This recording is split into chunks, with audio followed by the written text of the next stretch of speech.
আমি যেখানে দাঁড়িয়ে আছি সেটি সুনামগঞ্জ শহরের লঞ্চঘাট এলাকা।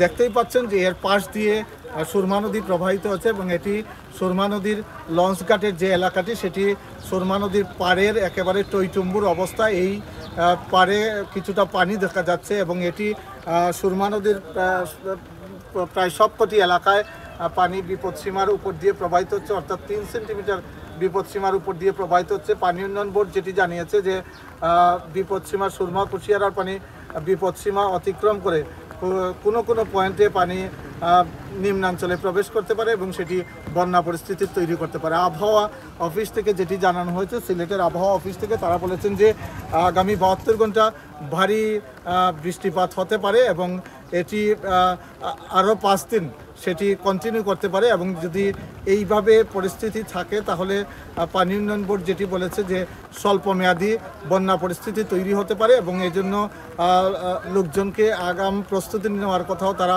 বলেছেন। তবে এটি খুব বেশি যে দুর্ভোগ তৈরি করবে সেটি তারা মনে করছেন না। তারা মনে করছেন যে স্বল্পমেয়াদী একটি বন্যা পরিস্থিতি তৈরি হতে পারে। গেল 17 জন অর্থাৎ ঈদের দিন থেকে সুনামগঞ্জবাসী বন্যা দুর্ভোগে পড়েছিলেন এবং সেটি প্রায় 1 সপ্তাহ ছিল এবং এই 1 সপ্তাহ অনেকেই নিম্নাঞ্চলের মানুষ অনেকেই আশ্রয় কেন্দ্রে ছিলেন, তারা আশ্রয় কেন্দ্রে কষ্টে কাটিয়েছেন। এই কষ্ট শেষ হতে না হতেই আরেকবার বন্যার শঙ্কা দেখা দিয়েছে এবং